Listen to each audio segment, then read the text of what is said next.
नमस्कार, जय श्री राम। कैसे हैं आप सब? उम्मीद करता हूँ सभी स्वस्थ होंगे और आपकी तैयारी भी काफी अच्छी चल रही होगी। और तैयारी जो है अब थोड़ा सा और ज्यादा एनहांस कर दीजिए। क्यों? क्योंकि आपकी एग्जाम्स के अब ज्यादा समय नहीं है। आपकी जो फॉर्म फिलअप की डेट थी वो जा चुकी है और अब सिर्फ आपकी एग्जाम्स होनी है। और ये बैंक की एग्जाम्स हैं और बैंक अपनी एग्जाम्स को हमेशा टाइम पर ही कंप्लीट कराता है, कभी लेट नहीं करता है। बहुत रेयर केसेस में कोरोना टाइम पर भी आपकी बैंक की एग्जाम जो थी वो हमेशा टाइम पर हुई थी, तो ये एग्जाम भी आपकी टाइम पर हो जाएंगी। तो इसलिए आपके पास ज्यादा समय नहीं है। आप अपनी जो तैयारी है उसको जितना ज्यादा हो सकता है उतना ज्यादा और अच्छे से करने की कोशिश करिए। किसी तरह की कोई समस्या आती है तो आप मुझसे पूछ सकते हैं। जरूरी नहीं कि आप पजल से रिलेटेड ही कोई क्वेश्चन पूछे, आपको जो भी क्वेश्चन पूछना है वो आप क्वेश्चन पूछ सकते हैं। आपको जितने भी मेरे वीडियोस हैं उन वीडियोस में आपको, आप डिस्क्रिप्शन में जाएंगे तो आपको टेलीग्राम का एक लिंक मिलेगा, टेलीग्राम चैनल का। वहां पर जाकर आप जो भी क्वेश्चन आपका है वो आप उसमें डाल सकते हैं, मैं आपको उसका आंसर जरूर दूंगा। अगर आपकी कोई पजल है जो नहीं समझ में आ रही है तो वो मैं आपको सॉल्व ही करा दूंगा वीडियो में। और अगर उसके अलावा कोई क्वेश्चन है जो आपको नहीं समझ आ रहा है तो मैं उसका आंसर जरूर दूंगा।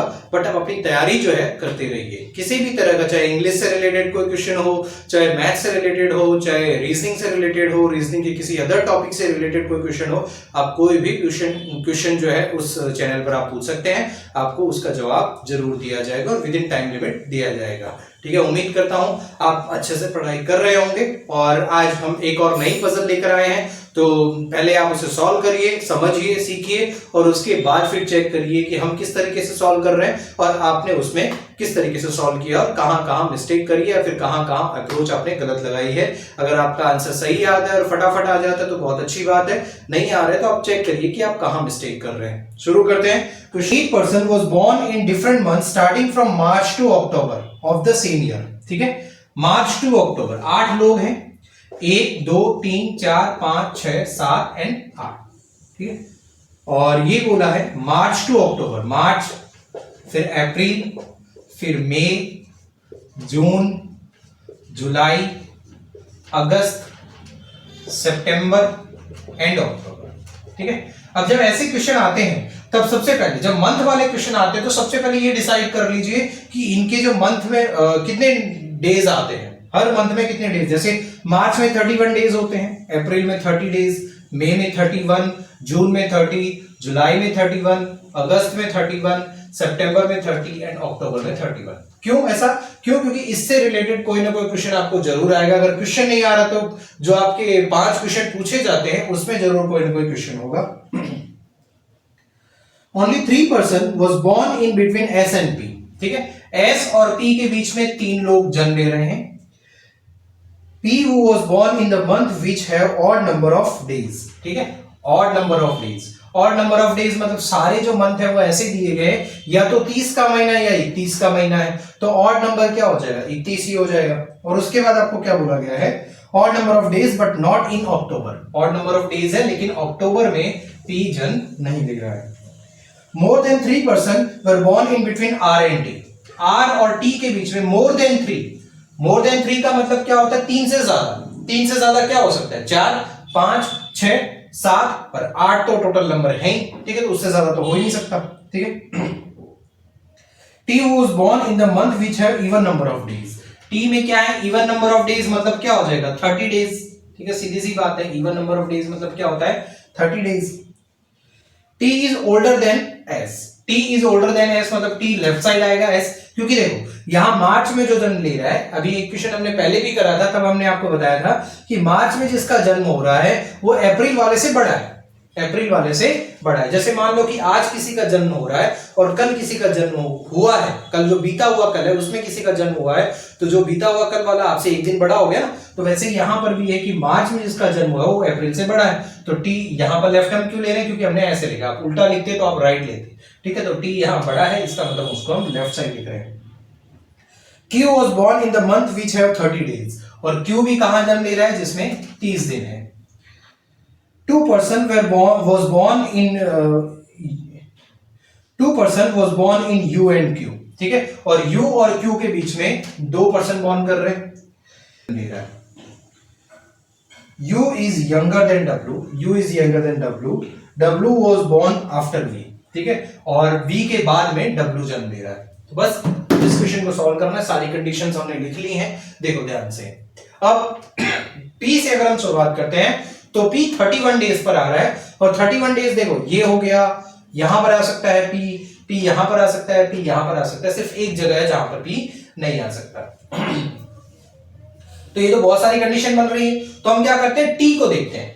ठीक है, P से बहुत सारी कंडीशन बन रही, तो हम T को देखते हैं। देखो T कहां आ सकता है, T यहां आ सकता है, T यहां आ सकता है, और T यहां आ सकता है। तीन पॉसिबिलिटी हुई T की। लेकिन T अगर यहां आता है, ठीक है, कैसे आप पॉसिबिलिटीज को एलिमिनेट करोगे, ध्यान से देखिएगा। T को अगर आप यहां लेते हो तो आपको क्या बोला, T और R के बीच में कम से कम कितने लोग आने चाहिए, 3 से ज्यादा, मतलब 4 आने चाहिए, कम से कम 4 आने चाहिए। तो T को यहां रखते हो तो 1 2 3 ही आ रहा है, क्योंकि यहां पर R को बैठाओगे तो मैक्सिमम 3 ही आ रहे हैं, लेकिन यहां तो 3 से ज्यादा बोला था। इस साइड देखते हैं तो T 1 2 3, यहां तो 3 भी नहीं आ रहे, क्लियर है, पूरे 3 भी नहीं हो रहे, मतलब T यहां नहीं आ सकता। समझ आया कैसे हमने डिसाइड किया, T यहां नहीं आ सकता। हम P को लेकर भी कर सकते थे, लेकिन P की बहुत सारी पॉसिबिलिटीज बन रही थी, तो हम चेक करते हैं कि किसकी पॉसिबिलिटीज कम बन रही, तो T की पॉसिबिलिटीज कम बन रही है। ठीक है, तो 3 पॉसिबिलिटीज बन रही थी, 3 में से एक तो हमने एलिमिनेट कर ली, क्योंकि 3 से ज्यादा बोला है, लेकिन 3 से ज्यादा तो यहां हो ही नहीं सकता, क्लियर है। तो T सीधी सी बात है फिर यहां आ सकता है, या फिर दूसरी जो पॉसिबिलिटी आपकी होगी वो ये होगी कि T आपका यहां आ जाए। ठीक है, अब आपको क्या बोला है, 3 से ज्यादा। अब क्या बोला है, 3 से ज्यादा, तो 4 होंगे मिनिमम, 1 2 3 4, मतलब R आपका या तो यहां आ जाएगा या यहां आ जाएगा, दो पॉसिबिलिटी बनी, क्लियर। और इसमें देखो तो 1 2 3 4, तो R आपका यहां आ जाएगा या फिर यहां आ जाएगा, दो में से कोई एक जगह आ सकता है, हमें नहीं पता कहां आएगा, क्लियर। लेकिन ये बोला है कि T जो है S से बड़ा है, तो S यहीं पर आएगा। T जो है S से बड़ा है तो S तो यहीं पर आएगा, क्लियर। अब देखो S से आपको 3 छोड़कर P है, तो 1 2 3, तो यहां P आ गया, और P की कंडीशन हमें क्या दी, 31, लेकिन ये तो जून है, तो मतलब ये कंडीशन आपकी नहीं होगी। ठीक है, तो T से S यहां तो आ नहीं सकता। अब S के बारे में हमें कोई कंडीशन ऐसी दी नहीं है कि वो क्या नाम है कब आएगा, ठीक है, वो तो हमें बोला नहीं है। और उसके बाद Q के बारे में हम देखते हैं।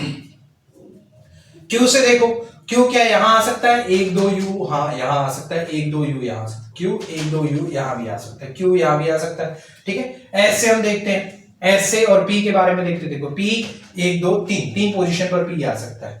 ठीक है, P को अगर आप यहां रखोगे 1 2 3, S यहां आ सकता है। ठीक है, P को यहां रखोगे 1 2 3, 1 2 3, S यहां आ सकता है, S यहां नहीं आ सकता, मतलब P यहां भी नहीं आ सकता। कैसे, देखो P को अगर आप यहां रखते हो तो 1 2 3, यहां तो ऐसा आ नहीं सकता, 3 है ना बीच में, P और S के बीच में, 1 2 3, S यहां आ सकता है, लेकिन हमें क्या बोला था कि S जो है T के राइट साइड में, तो ये नहीं आ सकता, मतलब P यहां नहीं आ सकता, मतलब P की एक पोजीशन तो ये हो गई, दूसरी पोजीशन P की क्या हो गई, ये वाली हो गई। ठीक है, एक पोजीशन ये और एक पोजीशन ये, तो ठीक है, तो हम इस तरीके से ले लेते हैं P को। ठीक है, भूल गया, ये देखो ये P की ये कंडीशन तो हो सकती है, P को आप यहां भी रख सकते हो, 1 2 3, S आपका यहां आ गया, क्लियर। दो कंडीशन बने ना, देखो P को आप यहां रख सकते हो तो 1 2 3, S यहां पर आ गया, P को आपने यहां रखा तो 1 2 3, S यहां पर आ गया। उसके अलावा P और कहीं रख नहीं सकते थे, क्योंकि P को यहां रखोगे तो 1 2 3 S नहीं आ सकता, 1 2 3 यहां नहीं आ सकता, P को यहां रखोगे तो 1 2 3, ऑलरेडी आपका T आया हुआ है, इसलिए P को यहां भी नहीं रख सकते, तो ये कंप्लीट हो गया। अब आपको क्या बोला, Q जो है वो 30 जहां पर है वहां पर आ रहा है, तो देखो 30 यहां पर ऑलरेडी आ चुका है, यहां पर 30 वाली जगह पर ऐसा आ चुका है, तो Q की वैल्यू यहीं पर बची। अब Q से 2 छोड़कर U है तो 1 2 U यहां नहीं आएगा, 1 2 U यहां आ जाएगा, क्लियर है ये चीज। उसी तरीके से इसमें देखो, इस कंडीशन में देखो, Q 30 वाली पोजीशन कौन कौन सी खाली है, ये तो भर गई है, ये वाली एक खाली है और ये वाली एक खाली है। ठीक है, यहाँ दो जगह खाली, 1 2 यहां नहीं आ सकता, 1 2 U यहां आ सकता है। Q को यहां रखोगे 1 2 U, मतलब Q और U आपस में साइमल्टेनियसली यहां आ रहे हैं, क्लियर। यहां Q को रखोगे तो U यहां आ जाएगा, यहां Q को रखोगे तो U यहां आ जाएगा, हमें नहीं पता कि दोनों कहां पर आ रहे हैं। ठीक है, अब देखते हैं आगे क्या क्या बन रहा है, किस तरीके से बन रहा है। ठीक है, R और T के बीच में 3 से ज्यादा लोग हैं, तो T को आपने यहां रखा तो 1 2 3 4, यहां तो R आ नहीं सकता, तो R आपका यहां आ जाएगा। सिमिलरली इसमें भी देखो 1 2 3 4, तो R आपका यहां आ गया, मतलब ये देखो ये कंडीशन पूरी हो गई। T जो है आपका इवन पोजीशन पर ये हो चुका है हमारा, क्लियर है। S और P की वैल्यू हो चुकी है, U और Q भी हमारा हो चुका है। अब क्या बचा, V और W बचा। ठीक है, V W U, ठीक है, V W और U। देखो ये वाली कंडीशन आपकी एलिमिनेट हो जाएगी। कैसे? देखो v के बाद राइट साइड में w है, w के राइट साइड में u है, लेकिन u तो यहां सबसे पहले आया हुआ है, मतलब ये तो आपका नहीं हो सकता। क्लियर? तो अब बचा क्या है? ये वाली पोजीशन v w u। अब देखो q और u में हमें कंफ्यूजन था, हमारी पॉसिबिलिटी बन रही थी कि q यहां आएगा या यहां आएगा, हमें नहीं पता था। उसी तरीके से u के बारे में भी कंफ्यूजन था कि u यहां आएगा या यहां आएगा। ये पता था कि q और u आपस में यहीं पर आएंगे, लेकिन एग्जैक्ट कहां पर आएंगे वो हमें नहीं पता था। लेकिन अब तीन ही पोजीशन, दो ही पोजीशन बची है, तो v यहां आएगा तो w यहां आएगा। अब इस कंडीशन को सही करने के लिए हमें यहां पर किसको रखना पड़ेगा? u को रखना पड़ेगा, क्योंकि v और w। अगर सपोज करो आप यहां पर u को रखते थे, यहां पर u को रखते तो ये तो कंडीशन गलत हो गई ना, v फिर w फिर u, तो यहां पर v u w आ रहा है, इसलिए ये गलत हो गया। तो हम क्या करेंगे? इस कंडीशन को सर्च करने के लिए इस तरीके से करेंगे, q को यहां रख देंगे। तो ये देखो v फिर w फिर u। ऐसा तो बोला नहीं था कि जस्ट बाद में या पहले है, लेकिन इतना बोला था कि v जो है w से बड़ा है और w u से बड़ा है, ये बोला था। तो ये आपकी कंडीशन सही होगी। इस तरीके से आप एलिमिनेट कर सकते हो सारी कंडीशंस को, जो भी गलत थी उनको हमने एलिमिनेट कर दिया, और बाकी जो हमारा फाइनल जो है आंसर वो बनकर तैयार हो गया। तो आपको क्वेश्चन किस तरीके से पूछा जाता है? क्वेश्चन इस तरीके से पूछा जाता है कि जून महीने में किसका बर्थ हुआ है, तो आप कह दोगे क्यू का बर्थ हुआ है। ठीक है, इस तरह से आपको क्वेश्चन पूछा जाता है। पी और डब्ल्यू के बीच में कितने लोगों का जन्म हुआ है, तो आप बोल दोगे हाँ 4 लोगों का जन्म हुआ है। तो इस तरह के क्वेश्चन आपको पूछे जा सकते हैं। बहुत सिंपल सा क्वेश्चन था। आई होप आपने इसे सॉल्व कर लिया होगा, आसानी से आपको समझ में आ गया। अब हम थोड़ा कोशिश करेंगे और अच्छे लेवल के क्वेश्चन जिसमें कुछ वेरिएबल्स भी आपको दिए जाते हैं, वैसे क्वेश्चन आपको सॉल्व कराने का। तो आप अपने हिसाब से अपने तरीके से इस क्वेश्चन को सॉल्व करते रहिए, डेली प्रैक्टिस करते रहिए। कहीं पर कोई दिक्कत आती है तो आप मुझसे पूछ सकते हैं, और अपनी तैयारी को और ज्यादा एनहांस करते रहिए। आज इसी के साथ आज की क्लास यहीं समाप्त करते हैं। जय श्री राम।